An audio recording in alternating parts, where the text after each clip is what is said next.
many of you tell the Salvation Army I do this real well, I'm going to be very upset. I'm not going to be standing at Harris Teeter this Christmas. Okay? Well, it's great seeing everybody this morning. We got some great folks visiting with us, and I hope you'll come back. I really do. We got Miss Robbie Harrison. Where you at, Robbie? Right here.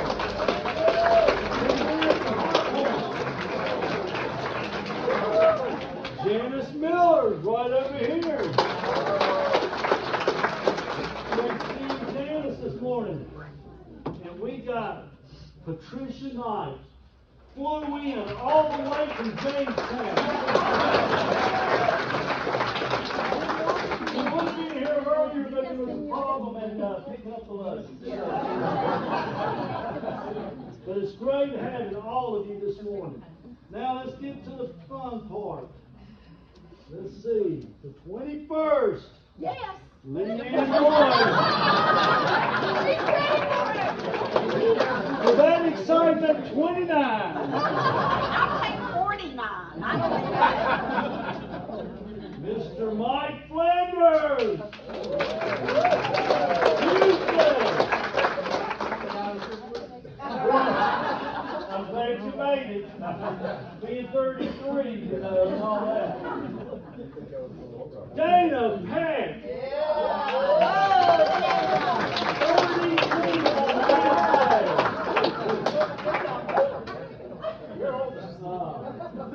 Molly Honeycutt's name's on here. There's health issues there, so I can't pick on her. So that's Wednesday's her birthday. Rick Waddell. Where you at, Rick? Rick? Well, you know, I don't expect somebody that's going to be 102. Jeff Rush! The man, he's here. Finally hit 31. It is so great to have all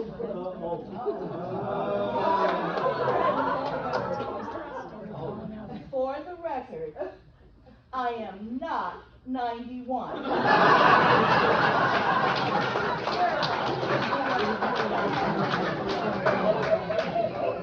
And my mouthpiece will be calling him. I'm thinking about doing a GoFundMe. But I will let you know.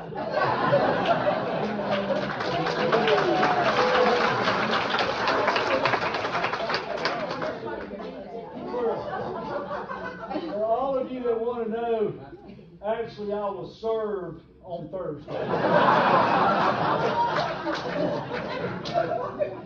Anybody want to join the class action? Let me know.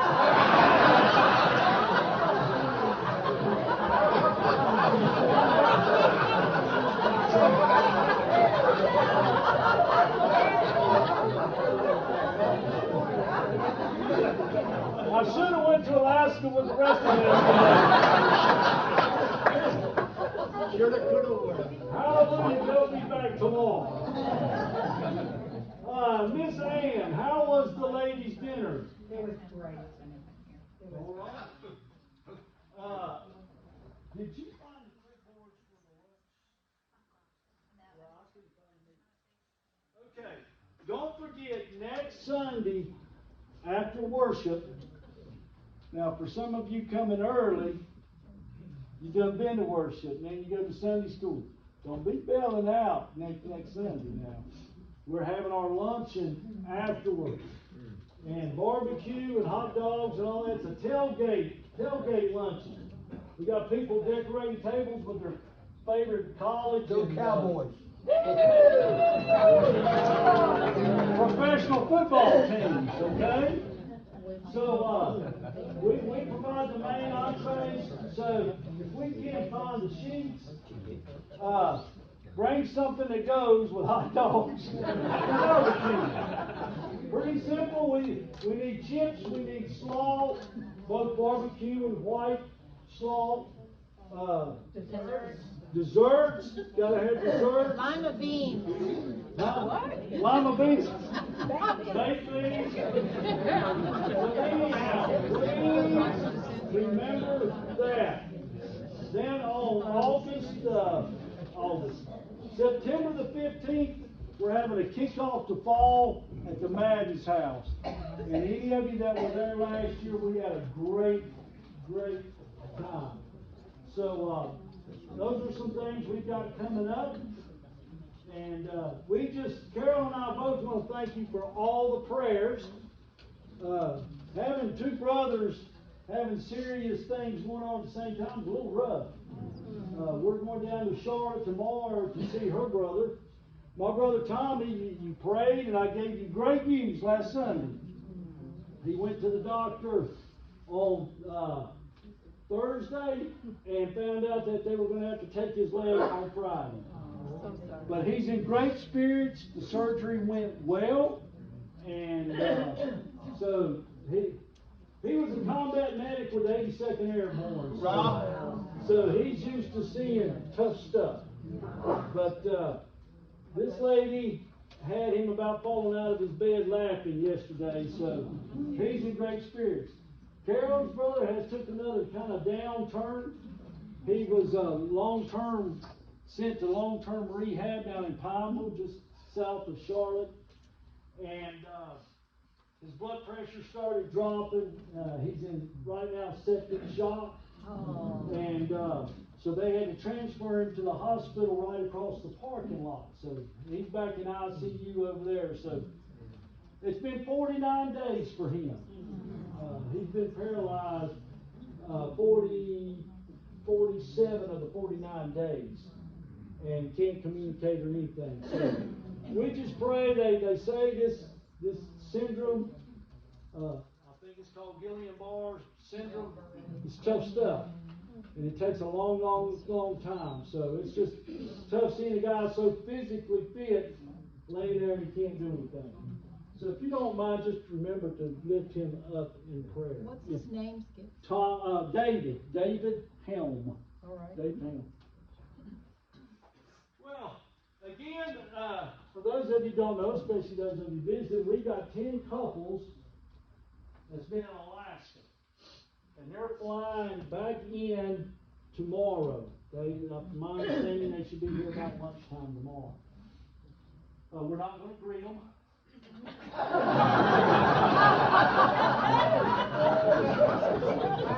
not going to have lunch waiting on them. The next time they plan one of these group things, it better be in a warmer climate. So, but be praying for a safe trip back tomorrow. They've had some crazy things happen. Jack got sick. Ken and Bailey got sick. But through it all, they've had a great time, I believe. So, anyway, but again, for you visiting, you won't have to put up with me. Well, I do announcements, so you have to put up with that. But Jack will be back next Sunday, and he'll be leading us in Bible study. So please, if you're visiting and you recover from your first visit here, please come back and hear Jack. He's phenomenal. So, with that being said, Dennis, would you? Oh, I'm sorry. Thank you. This man's got an announcement. And he's like E.F. Hutton. And he speaks to everybody, isn't he? For those of you who don't know, we have a luncheon every Sunday at our house after worship. And Golly, we try to invite everybody, but we got 70 all invited. And if you show up and come one time, your name will be on the email list. But if you don't know our address, we're in the directory. We're here, but we can publish it, somehow get it on the screen. And but you're welcome. Today we're having chili and rice and everything that shows up. Every Sunday, they do this. Except next Sunday. We won't do it next Sunday. Well, thank you. I'm afraid everybody might show up at your place. But what a ministry. What they do to minister to so many people. So, Matt, is Matt Brown here? Yeah. Come here, buddy. Well, just stand up. Just stand up. How about making the announcement you didn't get to make? All right, you guys today got a message a couple weeks ago regarding Wild Game Dinner. Many of you all have been around here for a year, 2 years, 20 years, 25 years. And Chad will mention it. It's in our bulletin today, I think. September 11th and 12th. Historically, we've done one night of the Wild Game Dinner. If you've been here as a man, as a guest, or a lady as a servant, all the rooms that are available for space around campus are turned into dining areas to where we have seats for men. This is the largest men's ministry opportunity in our church that we do every year. We'll have, historically, we'd have 1,100 or so men. Love to hunt, love to fish, love to game, but never would step inside the walls of a church. But this is an opportunity for them to eat a good meal, to hear the word by a speaker. We realized last year that the only way for us to grow is to do it 2 nights. So starting this year, we're going to do it 2 evenings. It's going to be on Monday night and Tuesday. And what we're going to do is transition to where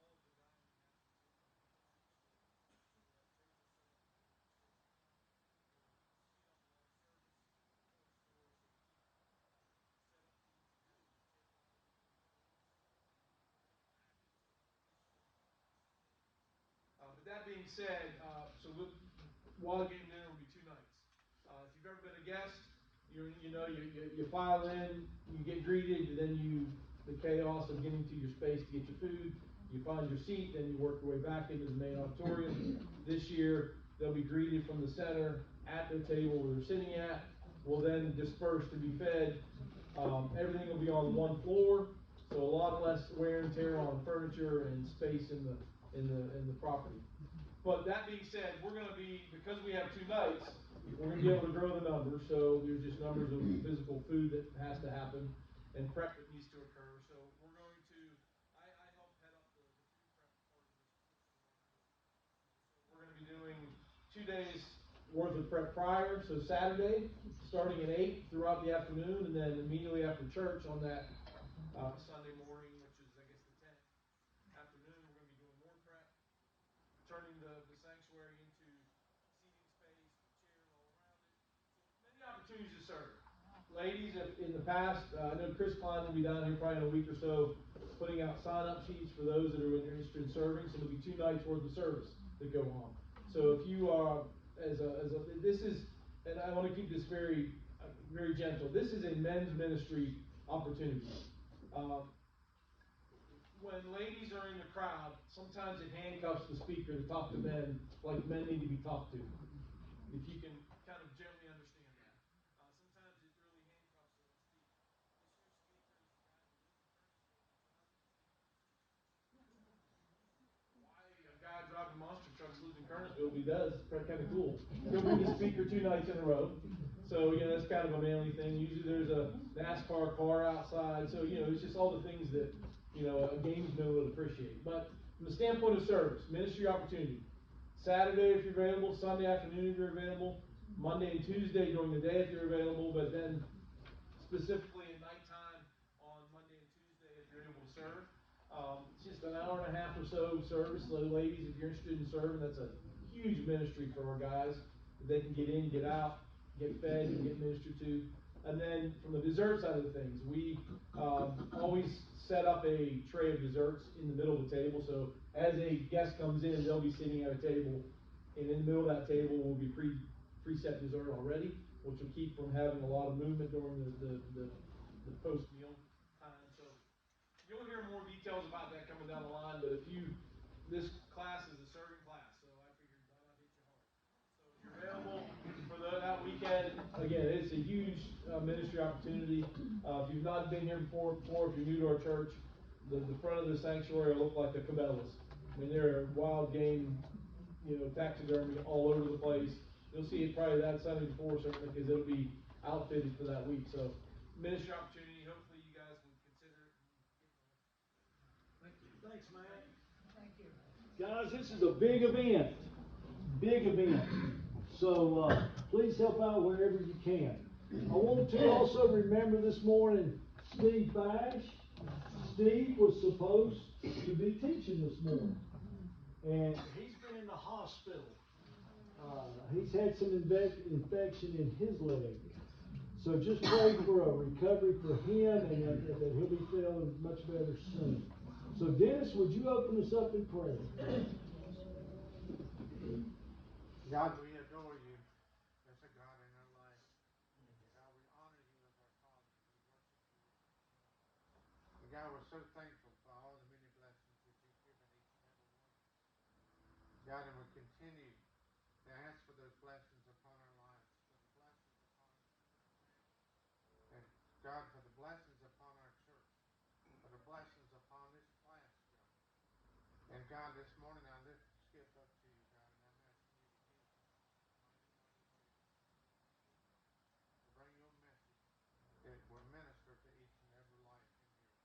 And God, I just pray in a mighty, mighty way, God, as I pray every day in the name of Jesus Christ. Prepare those hearts of the people that, of the names that this class has placed on this drawing. And God, I ask you to just continue to use us as that witness. Prepare us, God, to be the one that if we wrote their name on that cross, we would be the one to go ahead to minister to the people's names that are on that cross. God, you gave me a heart for the lost. And I thank you so much for that. And I'm asking you to do more and more and more every single day in each and every one of these ministries. And God, we thank you for all that you're going to do for those same people in the name of Jesus. In the name of Jesus. And we ask you in the name of Jesus. And we give you the thanks in the name of Jesus. Amen.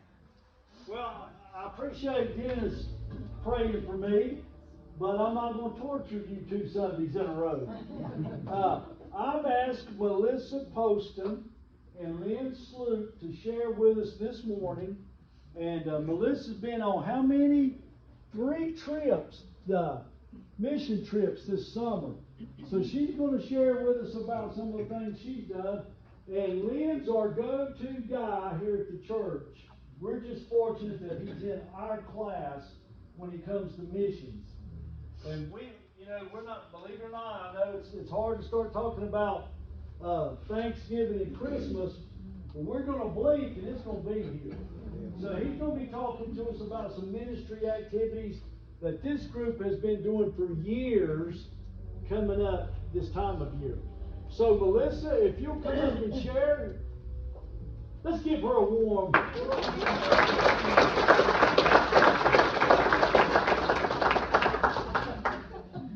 morning. Good morning. Go ahead and tell you I'm shaking. I do little people, I do middle schoolers. I do not do teenage 21-year-old people. So anyway, as Skip said, I had the privilege to serve on 3 different mission teams this summer. I am so grateful. I do have the best husband. Thank you for supporting me in that.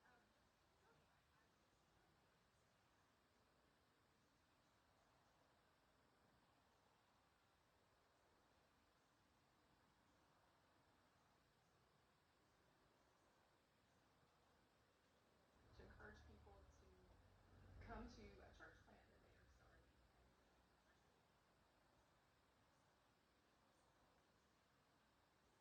So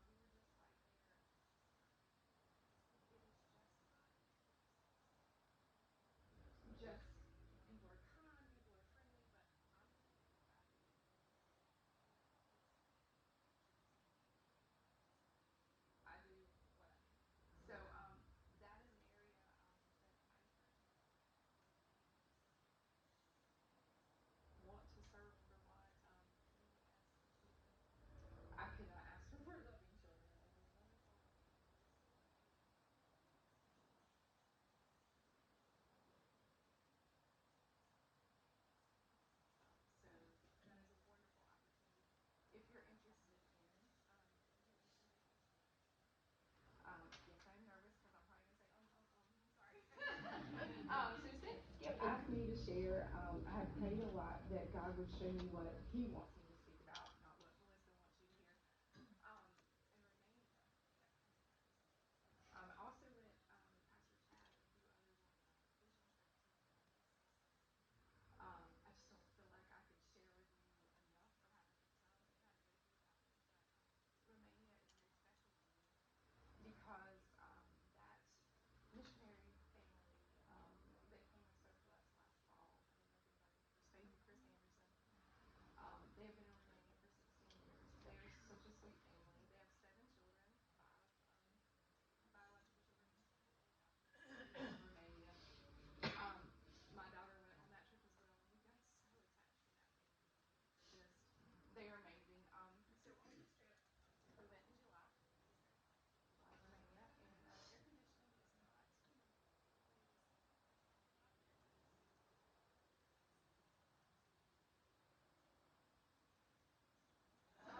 nice. Mom, it was so hot. Mom, the water tastes funny. Mom, I'm like, Eddie, why are we here? So, anyway, it was fun. It was fun. So, I won't lie, I was positive. But anyway, this was a very small team. It was Pastor James, his daughter Annabelle, me, my daughter Abigail, my friend Haley, and sweet teenager Allison, and my sister Lori. Vacation Bible School at a Baptist church there in Ovalle, Romania. It is a very small church as well. They're very friendly and very loving, and it was it was it's different but wonderful.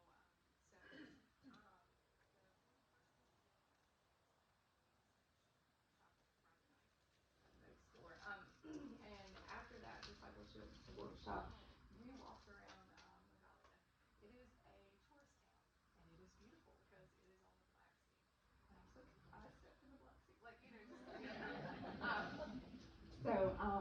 and we tried to pass out tracts, and we tried to start conversations, um, and that was really hard. People were not interested. I'll say I felt seen, but we had to accept ourselves. But the people just were not moving. I mean, it's kind of like when you're moving on things.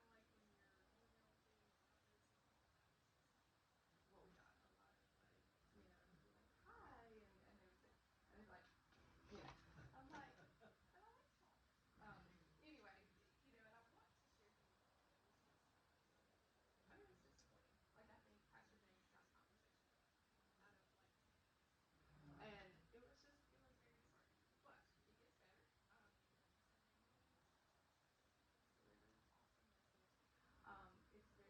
delivered an awesome message. It's very meaningful spoken English. She started in Romanian. They sang in Romanian, then we sang in English, and then they would be singing in Romanian, I'd be singing that song in English, and I felt like it was so great. I did learn the word ice cream, but other than that, it was a lot. I learned yes and ice cream. But Pastor James, wonderful message. And then there was a young man, he's been wrestling with a decision to accept Jesus, and that name is Jesus. And he's walked with us now for 5 years now, and for the next 5 years, he will see that area of Megalia, Romania, as a church. Mom, look at this Instagram. Like, people, he knows everybody. And I'm like, look at this. I can't say this.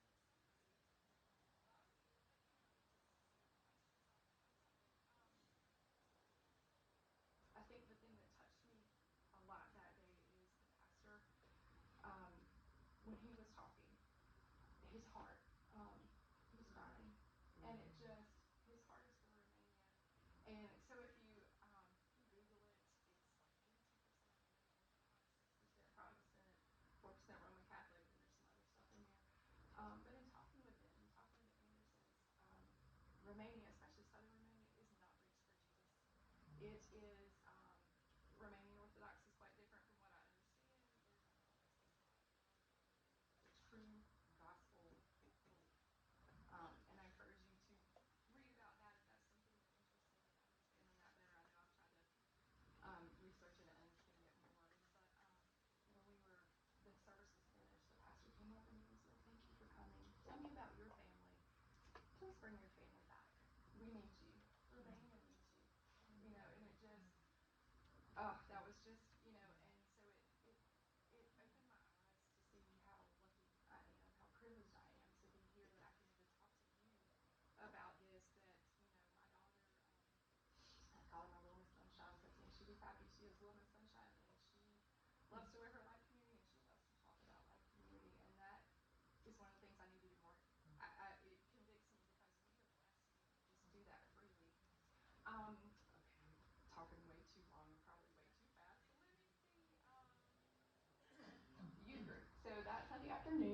we did a youth group, and Pastor James again delivered another amazing message. If you get a chance to talk to Pastor James, you will enjoy it. He is very knowledgeable and just has this way of. But I want to say around 20 come, and that youth group runs from like about seventh grade to about, there's a couple in there like 21, 22 that come, and at first they were doing it at the church, and the kids really weren't coming, so then they opened up their house, and it went from like 5 kids to about 20. They came at 4, they did not leave till 11. Not 11. I'm in bed by 9 if I can. But wow, just to see our girls interact with them, and I asked my daughter, I said, what would you tell my class today? And she said, tell them about how unplugged they are. Tell them they're not on their phones all the time, Mom. They're out playing games, they're talking to each other, they're just having fun. And she's like, we don't do that enough here. And I'm like, oh, this is true.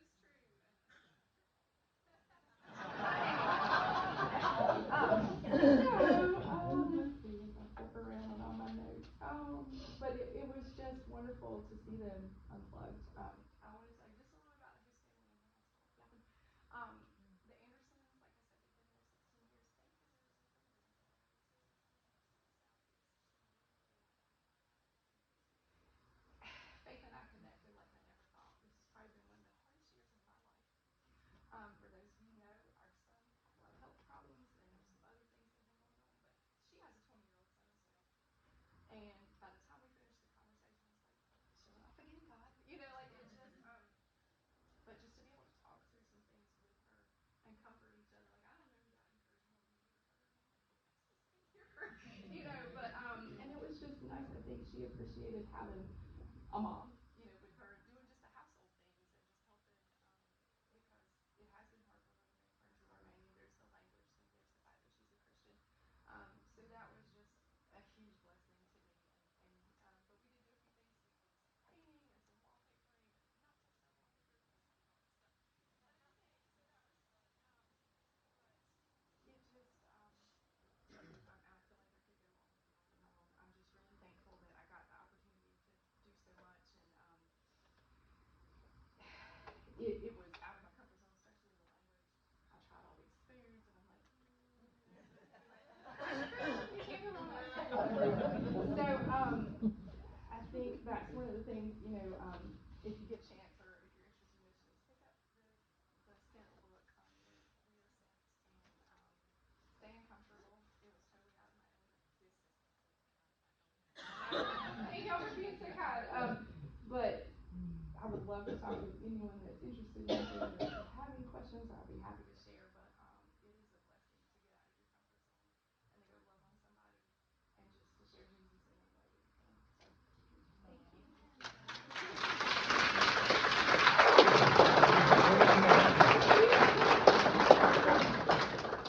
you.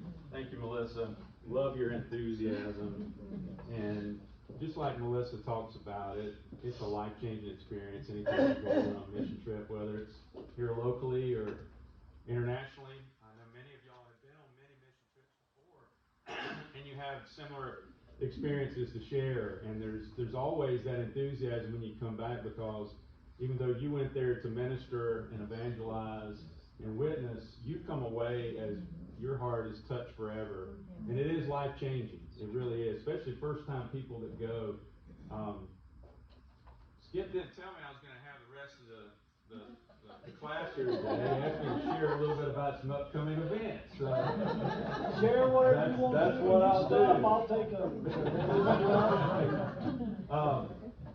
I'm not going to talk about our Brazil mission trip today, because that's coming up September the 10th. That's the day that Jack scheduled our time. There's 5 of us that went on the trip in here, so we'll be showing a video. We'll be showing some pictures, and then Vicky, my wife, is going to have a game that's participatory like we did last year at Jeopardy.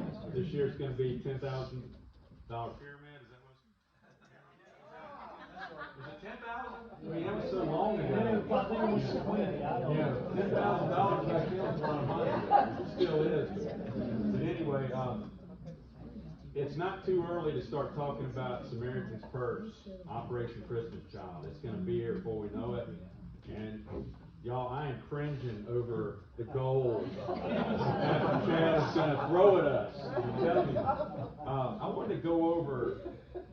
just how the Lord has blessed us with this ministry over the last 10 years. We started collecting boxes. Rodney Wilson, it was just Rodney and I, the first year or two. In 2013, our church collected 294 boxes. It went from 294 to 337, 422, and it dropped back down to 300. And Pastor Chad came on. And he happened to come when we had just finished up, and he asked me about it, and I shared these goals with him, and he said, nope, we're going to blow those goals out of the water from here on. And so the first year was 1,315. We went from 270 the year before to 1,315. And that's just because the pastor got a hold of it and started telling everybody, God is in this. We need to participate. We need to have as many boxes as we can. The goal was 1,000 then. So we went over 315. But then last year, let's double the goal. I've been in sales for 40 years, and when I hear that, I have a heart attack. What in the world are you talking about? But the goal was 2,000, and we collected 2,635 last year. Think about that, man. Think about it. 2,635 all the way from 294. So, guess where we are now? We're on the list with Samaritan's Purse to become a regional drop-off center. So, let's call their attention. So, the logistical part of that, and I haven't even told Pastor Chad about this yet. I'm kind of waiting to kind of ease it in, because again, the goal. I don't know if he's going to say 3,000 or some crazy number for us, but we've been taking our boxes to Westover Church. They've been a regional drop-off location. They'll continue to be. But as the whole area has grown and boxes have been coming in, record numbers, they're asking us, since we're reporting these kind of numbers, would you like to be a regional drop-off center too? So the reason I bring all this up is October the 8th is going to be our kickoff day, and that's for the whole church. We'll publicize it, we'll talk about it, we'll talk about the due dates and everything. We'll start handing out the boxes, we'll start handing out all the details. And then November the 12th is the final collection day. Now that week of November 12th, if our church becomes that regional site, that's the week that we will be set up just like Westover. I don't know if there's a lot of Westover people in here, where instead of us taking all our boxes over there, people in the area will be bringing their boxes here. So the reason I say that, volunteer sign-ups will be soon, and I really would like for everybody here to pray how you can be involved, not just putting the boxes together. That is so important. Handing out and collecting boxes at the kiosk, that's going to be very important. We'll have to order, hope it's not 3,000, but we'll have to order thousands of boxes in advance, and then we'll have to have a team but the team last year, we had 30 guys last year, and women, that came, and we packed them all up and took them to Westover. It was a huge day. It was a tremendous amount of help. We'll either be loading the boxes up to transport in Westover, or we will have a big opportunity out here in our parking lot at somewhere. I don't know if it's going to be out there or in the front or where churches are going to be bringing their boxes to us, and we'll have to pack those in big master cases and then load them onto a truck. So, and then we'll have to go from there, and whether it's the regional drop-off or it's us taking the Westover, we'll need to start planning for the next year, because if we become this, it's a lot of responsibility year-round. It's not just that one. So please pray about how you can be involved in this. The other thing that I wanted to mention to you is our Partnership Village Thanksgiving meal. Here we are, and you're probably wondering, why are you talking about Thanksgiving? Well, September is right around the corner, and then legislative meetings start in May. Those of of y'all that haven't been involved in this before, for the last 10 years, we've had the privilege and opportunity to not prepare a meal. We get it from K&W, but to go and feed a wonderful group of people that are formerly homeless people that were on the streets. And Greensboro Urban Ministry has a ministry called Partnership Village, and it's over on the north side of Greensboro. And the people that come there don't have anything when they arrive. They don't even have hardly a toothbrush. That's my understanding. They've come straight from off the street. But our group, for 10 years in a row, this will be the 11th year, this class, just this class, we've gotten together and we went there and we've loved on them, we've served them, and it's just been a wonderful night. It's the Wednesday before Thanksgiving, so that's on Wednesday, November the 22nd. So Greensboro Urban Ministry through Partnership Village, they provide apartments for people to live. And it's a 2-year program, and it is Christian based. They do have classes for the people there, and they try to get them back on their feet. They try to help them get jobs again. They help them get a car. There's just a lot of things that go into it. There's usually around 35 to 40 people that live in this community. So those are the 3 things that I wanted to mention today. But just in general, as Melissa talked about, that sin-filled Christianity is what puts many of us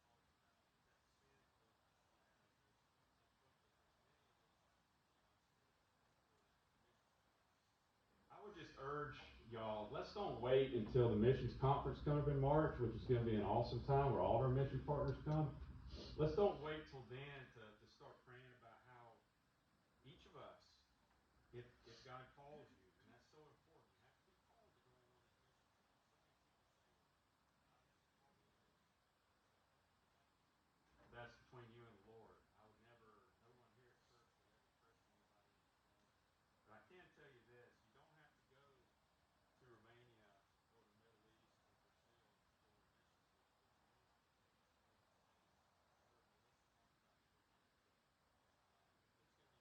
There's going to be many more in the United States coming forward because so many people have said, I don't want to go on an international trip. I feel more comfortable here in the United States. So many of those are coming next year across the entire states. It's going to be amazing. But in saying that, there's also mission trips here, just in Greenville County.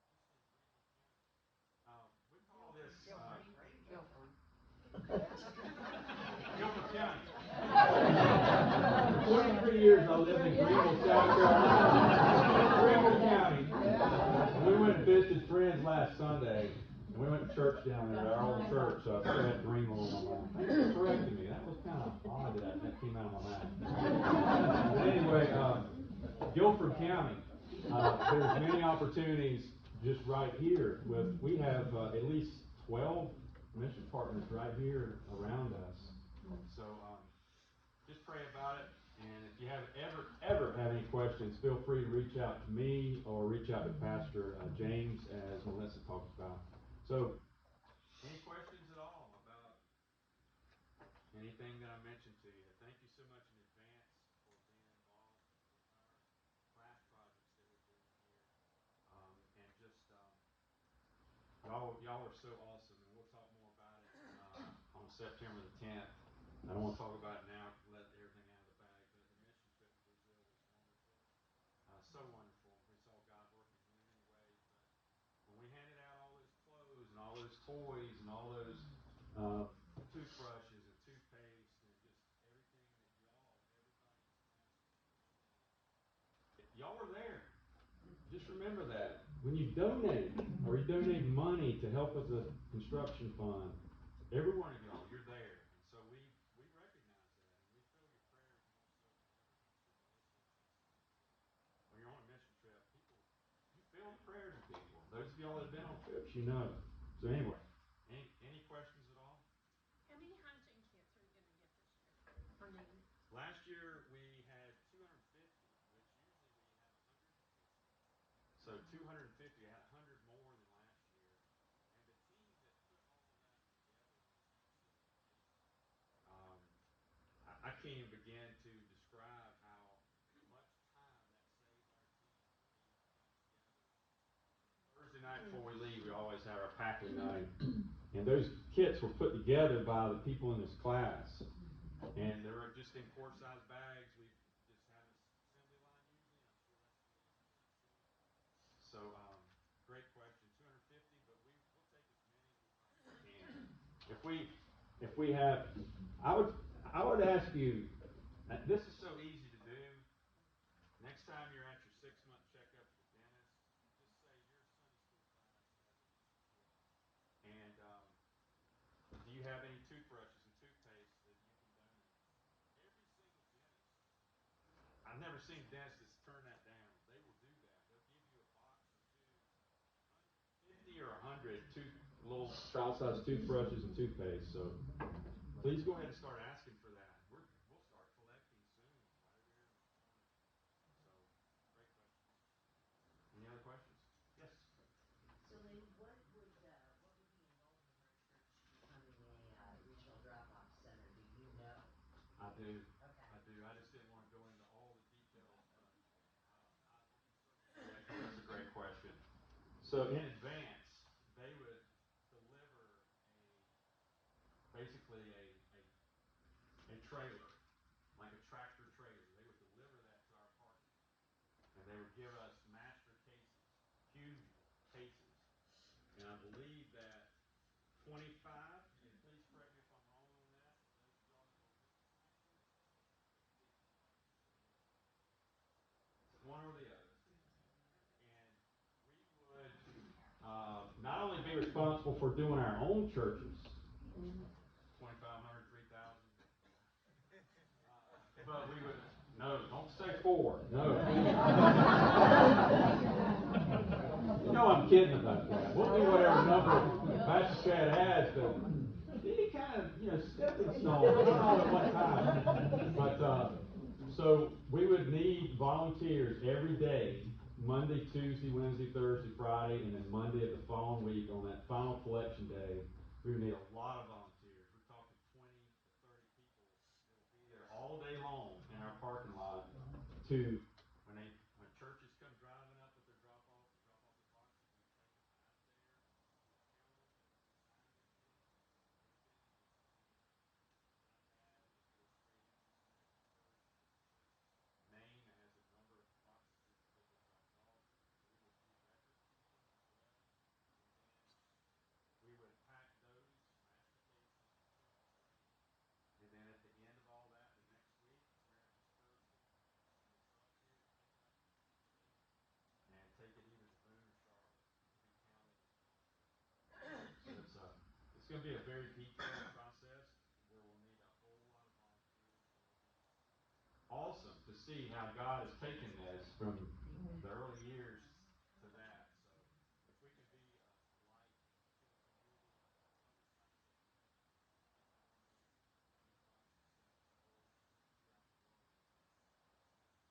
I know that these boxes sent throughout the world will be Thanks for that question. Yes, thank you. I have a couple comments. Encouraging concerning Samaritan Purse. I have a dear friend that her husband had something happen with his diabetes. He was, and so he was with a group that did doctors to different groups. I think they called it Exhorters. And so they went there, and then they decided, and their daughter and son-in-law went also. So they went out into the different communities or villages there, and just walking through the village, passing out pamphlets, and talking to people. I don't know if they had translators, but there was this one little girl that came out, and she was trying to do like this, like wait, wait. And she went back into her little house or whatever, and came out with a picture of one of the ones that had sent them a box. They didn't know where those boxes were going, and she came out and had a picture of one of the ones that got there, which was they were floored, that was a God thing. And then our grandsons had done that as far as sending boxes, and our youngest grandson had put a picture in there of his family, of our family, and with the address, and he got back a letter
Melissa and Lynn for sharing with us this morning.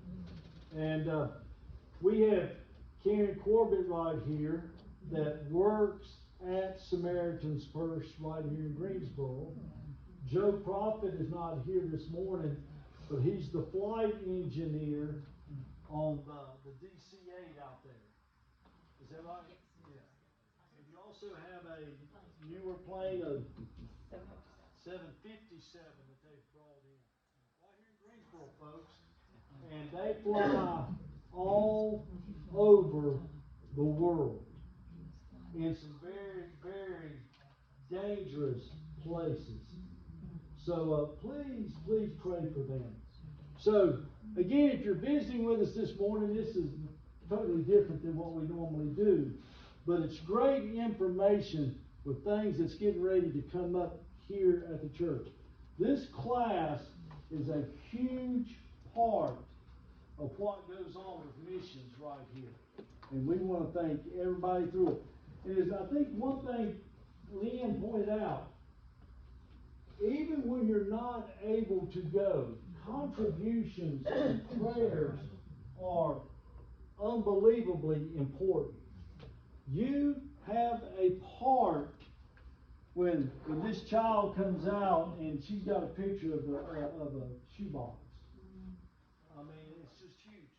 So when we're sitting here and you go out here to the dollar store or wherever you go to fill those boxes, we tend to think, yeah, it's no big deal. It's not a big deal to you or me, but it sure is a big deal to that child that receives that box. Because, folks, everybody's not the United States of America. As bad as things seem right now in this country, we're still the greatest planet on the earth. Because we still have men and women who are willing to pay that price for freedom. We can't take that for granted. Okay? So just remember that. Just real briefly, because we don't have a couple of minutes left, but have you ever held on to something and you just couldn't turn loose? I mean, anybody ever done that before? Just hard to let go. In 1976, I was 19 years old, stationed at Cherry Point Marine Corps Air Station. My job was I was an aircraft rescue firefighter. And I loved it. I loved being around the planes. We didn't have a lot growing up. So our big event was sometimes my dad would put us in the car and we'd ride out to the airport to watch the planes land. And didn't see many jets back then, prop jobs. But it got me interested in airplanes. So one day in September, it was cool. It was a beautiful day. We were having field day. That's what they called it. We wasn't running around the track. We were scrubbing the floors at the station, at the crash crew station. When that beeper hit, we heard crash, crash, crash. A6, runway 23, crash, crash, crash. Run out the door, you could see the plane burning. And what happened, and Kerry would be familiar with an A6 because he served aboard aircraft carriers during the Vietnam era. And what happened is on takeoff, the A6 has what they call a flame out, but in their case it was a double engine flame out. Both engines stopped as they were lifting up, off. The plane went up, and it started to come down like this. When that happened, the navigator, the bombardier navigator, ejected. And the plane hit, skidded across the runway, hit a culvert. And when that plane flipped sideways, the pilot ejected. One problem is it shot him across the runway. Fortunately, the runway alert crew was right there on the scene. We called it a hot spot. anytime there was flying going on, we had a crash truck positioned somewhere on the runway, because you have to understand, from the crash crew station to the end of some of the runways was nearly 3 miles. So if you had a truck, so they were on it pretty quick. I was riding on the section leader truck and got there, and the navigator made it. But it was like listening to the alert crew. The chute opened, he hit the ground. But it was enough to break his fall. Didn't happen that well for the pilot. And we were the first ones to get to him. And he was, I'm not going to tell you anything traumatic, except the man passed away. He didn't have a lot of trauma, except on the inside. So, the question I've always asked myself, why did he wait so long to eject? What was he holding on to? You know, that navigator man, I'm sure the last words he heard was eject, eject, eject. And out he went. There was no hesitation. Pulled that cord, and out he went. Why didn't the pilot do that? Did he think that he could get it under control? Did he think, or did something happen in his mind that just kept him from ejecting when he should have ejected? In all these years, I've always wondered, what was he waiting on? What was he holding on to? Folks, the good Lord tells us to cast all our cares upon Him. Upon Him. He's there.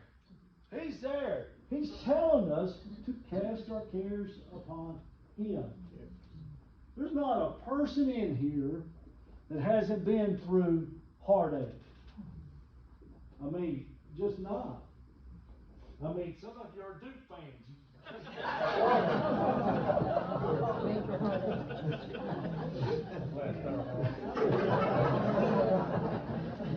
But there's not anybody in here that hasn't gone through heartache. We don't have to hold on to that. You can cast your cares upon a living God that loves you, that dies for you, that loves you, and wants to take that off of you. So I just challenge you, as a class and as we do, you guys have been phenomenal. This lady and I, these last 2 months, I never thought we'd been dealing with something for 2 months. And now one looks like it's getting ready to recover and be ended, and yet one continues on. Tuesday, her brother will have been in the hospital 49 days, of which in those 49 days, 47 of them, he's been totally paralyzed. Cannot communicate. Cannot hardly blink his eyes. Terrible disease. But you have allowed us not to have to hold on to that. Your prayers have been felt. And we appreciate that so much. So, we all, again, have been through tough times. But when we have people praying for us, and we have a God that's saying, give it to me, give it to me, then how much better off we are. So don't hold on and grip it. Turn loose and let the Lord have it. Prayer requests, you can still send your prayer requests. For you visitors, we send our prayer requests to Cheryl. If you get them to her by 4 o'clock, she'll get them out. She's coming back. And congratulations to the Betts back here. They have a new granddaughter. A real cutie pie, may I say. She looks just like her sister. And that's also Jack and Cheryl's new granddaughter. So I'm sure they're excited to be coming home to that. So, but if you'll go ahead and still send those, Cheryl will get those this week, and she will send those out. So don't forget to do that. All right. So let's close in prayer, and will you please close us in prayer? Yes. Dear Lord, thank you for this good get-together this morning. Good information, and we just thank you for sending those people out, and we pray that you would continue to watch over all of us and our families and keep us all safe. And we pray for a good message this morning, and I'm sure it will be. And we love you. We give you all the praise and all the glory. In Jesus' name we pray. Amen. And don't forget the food next week. Okay? We'll have the kitchen open.